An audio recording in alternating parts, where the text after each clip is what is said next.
CS6 class number 23 के साथ मैं अमीनुल हसनात आप लोगों की खिदमत में हाजिर हूँ। आज की क्लास में हम लेयर पैनल की जो बकाया ऑप्शन है उनके मुतालिक बात करेंगे, यानी ब्लेंडिंग मोड्स और इसके अलावा जो सर्च क्राइटेरिया है।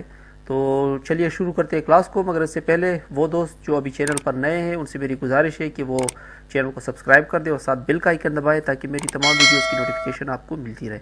तो मैं ओपन करता हूँ एक सिंपल पिक्चर, जैसे फॉर एग्जांपल मैंने इसको ले लिया।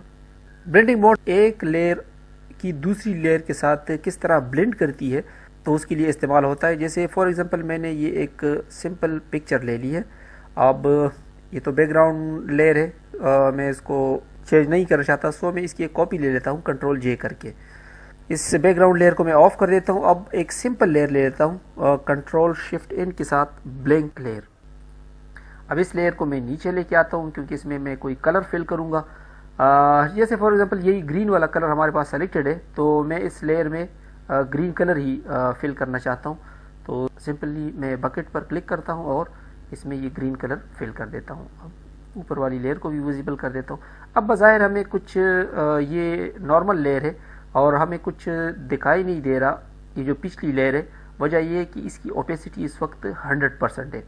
अगर हम इस निचली लेयर और इससे ऊपर जो लेयर नंबर 1 है, इसमें लेयर नंबर 2 को ब्लेंड करना चाहें तो हम क्या करते हैं कि इसकी जो ओपेसिटी है उसको कम करते हैं। जैसे ही हम कम करते हैं हमें ये वाली लेयर नज़र आनी शुरू हो जाती है, विजिबल होनी शुरू हो जाती है।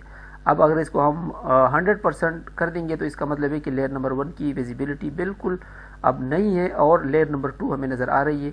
इसको मैं 50% समथिंग पे रखता हूँ तो दोनों मिक्स होके आ रहे हैं। अगर मैं इसको 100% पे कर दूं तो हमें लेयर 1 की विजिबिलिटी इस वक्त फुल है और लेयर 2 जो है बिल्कुल नज़र नहीं आ रही। तो ये तो था एक नॉर्मल।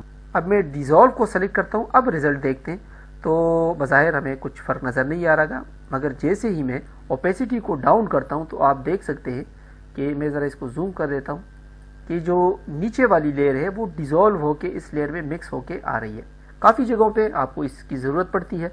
अगर मैं इसको 50% पे रख दूं तो अभी वाज़ेह तौर पे आप देख सकते हैं। अगर मैं इसको बिल्कुल 100% पे कर दूं, 0% पे कर दूं तो ये जो है जो पिछली वाली लेयर है वो फुली विजिबल हो जाएगी यहाँ पर, और जो ऊपर वाली लेयर है यानी लेयर 1 वो हाइड हो जाएगी। सो डिज़ोल्व मोड जो है वो ये काम करता है। मगर एक बात इसके मुतालिक मैं ये बता दूं कि मैं आपको कंसेप्ट तो इन चीज़ों का बता दूंगा, मगर हर कलर के साथ ये बिल्कुल प्रिडिक्टेबल नहीं होता कि इसका रिज़ल्ट क्या होगा।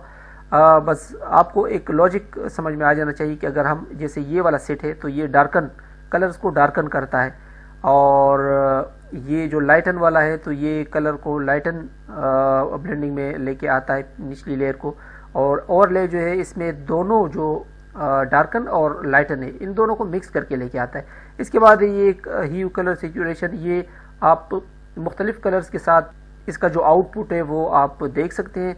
ये बिल्कुल प्रिडिक्टेबल नहीं होता कि इसका रिज़ल्ट क्या आएगा, मगर आपको मैं इसका एक वो कंसेप्ट बता दूं कि ये फ़र्क पड़ सकता है।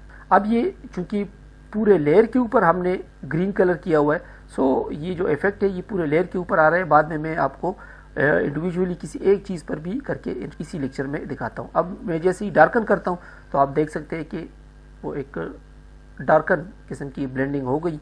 अब यहाँ से आप इसकी ओपेसिटी कम ज़्यादा कर सकते हैं, मल्टीप्लाई उससे भी ज़्यादा। अगर मैं उसको लाइटन करना चाहूँ तो ये बिल्कुल उसका उलट आएगा, हमारे पास रिज़ल्ट आएगा। हार्ड लाइट, सॉफ्ट लाइट वगैरह वगैरह आप 1 बाई 1 इनको चेक कर सकते हैं। और ह्यू और सैचुरेशन में ये लेयर 1 और लेयर 2 के कलर को मिक्स करके उसका ह्यू दे देता है इस तरह से। मगर जिस तरह मैंने आपको बताया कि ये मुख्तलिफ कलर्स के साथ इसका बिहेवियर बिल्कुल मुख्तलिफ होता है, तो अभी थोड़ी देर तक मैं आपको इसके बाकी यूजेज भी बताता हूँ कि इनको हम कहाँ पर यूज़ कर सकते हैं। ये तो आपने पूरे लेयर के ऊपर देखी। अब ज़रा मैं इस लेयर को मैं डिलीट कर देता हूँ और यहाँ पर मैं सिंपल एक कोई सी भी फूल पत्ती वगैरह लेके आता हूँ जो कि मैं इसके शर्ट पे प्लेस करना चाहता हूँ। फॉर एग्जांपल मैंने ये वाला फूल ले लिया, इसको मैं फिल करना चाहता हूँ इसी ग्रीन कलर से, और इसकी जो आउटलाइन है उसको मैं ख़त्म करना चाहता हूँ। अब इसको मैं लेके आता हूँ इसके शर्ट के ऊपर। अब यही चीज़ सिर्फ इस एक शेप के ऊपर मैं अप्लाई करना चाहता हूँ, तो मैं ज़रा सेलेक्ट करता हूँ डिसॉल्व को। अब इसके बाद हम इसकी ओपेसिटी कम और ज़्यादा करते, तो आप देख सकते हैं कि जो निचली वाली लेयर है वो विजिबल हो रही है डिसॉल्व होके, ये आप देख सकते हैं। अगर आपने डार्कन को सेलेक्ट कर दिया तो ये डार्क होके आ जाएगा। अगर आप इसको मल्टीप्लाई करेंगे तो ये उससे ज़्यादा, और इसके बाद अगर आप लाइटन करना चाहें तो ये लाइट होके आएगा।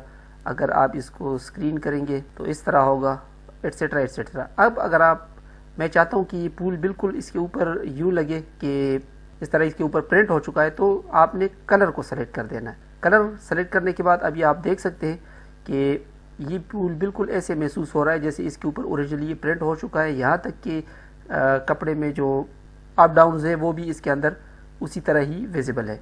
सो बहुत आसानी के साथ आप इसमें चीज़ों को लगा सकते हैं। जैसे एक पुल मैं यहाँ पर बनाना चाहता हूँ और इसको भी मैं वही इफ़ेक्ट दे देता हूँ कलर का।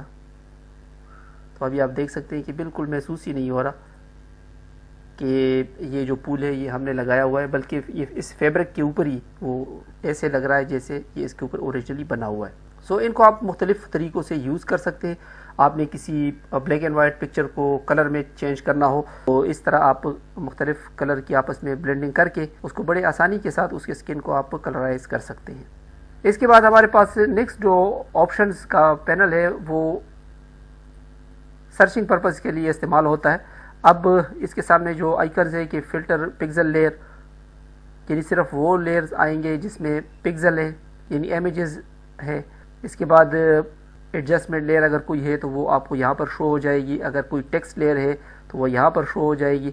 यानी बाज़ औक़ात हमारे पास ऐसा प्रोजेक्ट होता है कि जिसमें बहुत ज़्यादा लेयर्स आपके पास होती है, तो उनको सर्च करने के लिए इन चीज़ों का आप इस्तेमाल कर सकते हैं। अगर आप बाई नेम सर्च करना चाहते हैं तो यहाँ पर नेम लिख दें, नेम पर क्लिक कर दें। नेम पर क्लिक करने के बाद आप, जैसे मैंने लेयर 1 को लेकर आना है, लेयर 1, तो जैसे ही मैं लेयर 1 यहाँ पर लिखूँगा मेरे सामने सिर्फ वही लेयर आ जाएगी। तो लेयर्स में सर्चिंग के लिए ये वाला जो ऑप्शन है ये यूज़ होते हैं। अब इनके इफ़ेक्ट्स, अगर आप इफ़ेक्ट वाइज इसको सर्च करना चाहें या फिर आप एट्रीब्यूट वाइज करना चाहें या कलर वाइज करना चाहें तो यहाँ पर आप इसके ज़रिए सर्चिंग कर सकते हैं। ये था आपका लेयर पैनल जो यकीनन आपको अभी समझ आ चुका होगा, कोई मुश्किल नहीं है। इसके अलावा इसके अंदर चैनल्स है, यानी RGB, red green blue. Red green blue channel, आपकी जो पिक्चर है वो इन 3 कलरों के मिक्सिंग से बनती है, तो यहाँ पर आप उसको देख सकते हैं। और इसके अलावा पाथ, जिस तरह मैंने पहले बताया था, अगर इसमें कोई सिलेक्शन वगैरह होती तो वो पाथ आपको यहाँ पर शो होती। आप यहाँ से किसी कलर को ऑन ऑफ वगैरह कर सकते हैं। फ़िलहाल यहाँ पर हमें किसी चेंज की ज़रूरत नहीं है। हमारा जो ये लेयर का पैनल था इसमें उम्मीद है आपको तमाम ऑप्शन की समझ आई होगी। मिलते हैं अगली क्लास में, तब तक के लिए इजाज़त दीजिएगा। अल्लाह हाफ़िज़।